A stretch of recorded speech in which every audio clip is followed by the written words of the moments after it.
Win 18! Win 18! 한! 안녕하세요, 반갑습니다. 빅다운입니다.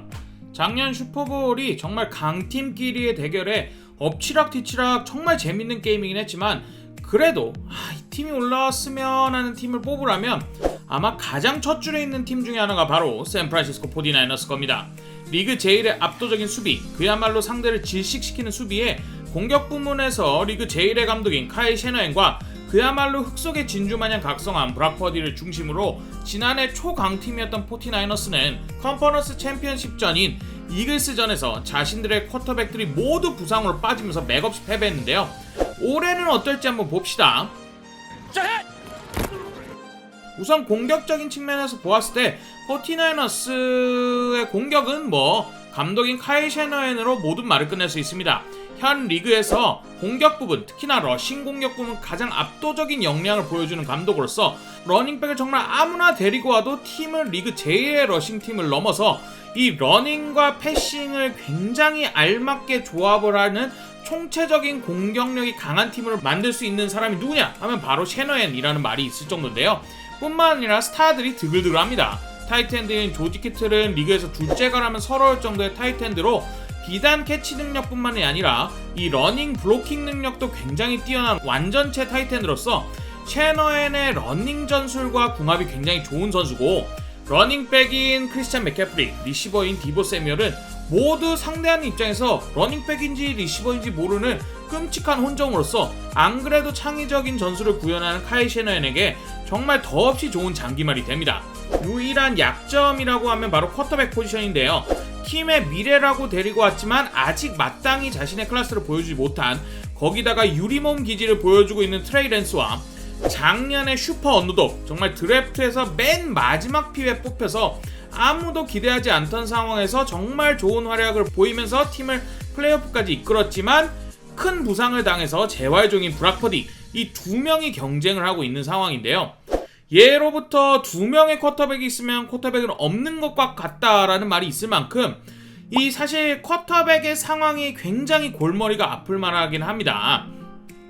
일단 49너스의 라커룸은 브락 퍼디를 지지하고 있고, 브락 퍼디가 부상에서의 회복세가 빠르다는 보도가 계속 나오고 있기 때문에 브락 퍼디가 주전일 것 같긴 합니다만, 또 확실히 이제 지난 플레이오프에서 당했던 부상이 시즌 개막식부터 복귀를 하기에는 너무 이른 거 아니냐라는 말도 있는 만큼 굉장히 이 부분에서 고민이 많긴 할 겁니다. 수비 쪽으로 한번 보자면 이 수비가 지난 몇 년간 49너스의 진정한 강함이라고 볼 수 있었는데요. 49너스의 수비에서의 핵심은 든든한 라인베커진입니다. 현대 NFL에서 다소 무시를 받고 있는 포지션이긴 한데 프레드 워너를 중심으로 한 49너스의 미들 라인베커진의 포스는 정말 어마어마합니다. 그야말로 패스와 러닝에 있어서 말도 안 되는 플레이를 계속 보여주고 있는데요. 특히나 프레드 워너는 사이드라인 투 사이드라인이라고 해가지고 필드의 우측 끝에 있다가 반대쪽 끝까지, 한마디로 수비 범위가 엄청 넓은데 몇몇 개의 플레이에서도 보면은 경이로울 정도예요.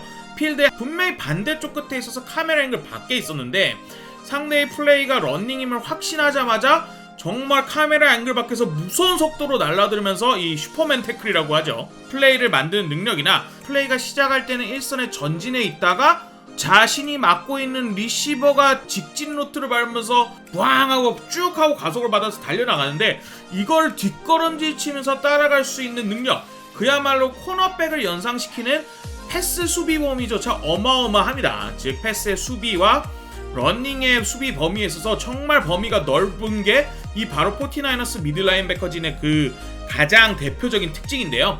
유일한 약점이라면 좀 쿼터백 세도 능력이라고 할 수 있습니다. 하지만 이건 또 전년도 올해의 수비수 수상자인 닉 보사가 대체를 해주는데요.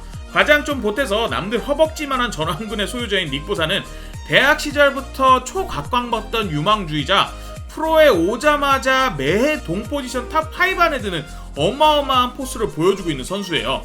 그 중에서도 이 외곽에서 쿼터백을 향해 쇄도하는 능력은 정말 리그에서 거의 적수가 없다 할 정도인데 그만큼이나 팀의 가장 중요한 에이스 역할을 맡고 있어요. 뿐만 아니라 명코치들도 계속 함께 했었는데요. 처음에 49너스가 수비로 두각을 드러내면서 슈퍼볼을 진출을 했었을 때 그 당시에 수비 코치는 로버트 살라고, 그는 이때의 활약을 인정받아서 뉴욕 제츠의 감독이 되었고요.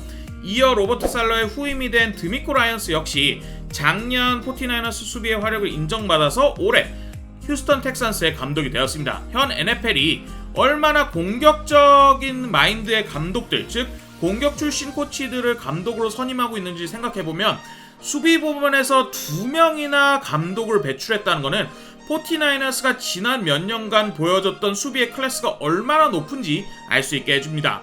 다만 올해 좀 색다른 도전이 될 수 있는 게, 수비 코치가 로버트 살라에서 바뀐 드미코 라이언스 같은 경우에는 로버트 살라의 제자였어요. 즉 둘이 운영하는 그 수비의 큰 전술적인 틀이 같고, 디테일에서 조금 그 각각의 수비 코치의 스타일, 그리고 자신의 선호도, 그리고 그 당시 있던 선수들을 맞춰서 아주 조금씩 수정이 있었는데, 이번에 선임된 수비 코치 스티브 윌크스는 이들과는 전혀 다른 시스템을 구사하고 있다는 겁니다. 조금 더 딥하게 들어가자면 49ers 같은 경우에는 이 수비 쇄도를 앞에 있는 일선 수비들만을 통해 해요. 그 이유인즉슨 한쪽에 있는 닉 보사의 활약이 너무 강력하기 때문에 닉 보사를 통해서 모든 거를 다 해내고, 미들 라인베커는 오케이 좋아, 야 쇄도는 너네 앞선이 해, 우리는 뒤에서 다른 이렇게 공 넘어오는 거 보고 플레이를 할게, 이런 식으로 운영을 해왔던 반면에 스티브 윌크스는 일선에서의 압박을 굉장히 중심으로 합니다. 그리고 이 압박을 만들어내기 위해 라인베커나 코너백들의 블리츠를 굉장히 자주 사용하는 감독 중에 하나죠. 하지만 그래도 크게 걱정을 할 만한 것이 없는 것이, 카이 셔너햄 자체가 큰 틀에서 로버트 살라, 드미코 라이언스가 구축했던 수비 시스템을 그대로 따라갔으면 좋겠다라고 주문을 이미 한 상황이라고 보도가 되고 있고요. 윌크스 역시나 이 강력한 수비 전술을 통해서 캐롤라이나 팬서스에서 굉장히 좋은 활약을 했고, 올해 굉장히 많은 팀들이 탐내는 1순위 수비 코치 중에 하나였기 때문에 올해야말로 49ers가 정말 작년에 그 말도 안 되는 부상의 불운을 이겨내고 어떻게 할지 기대가 됩니다. 감사합니다.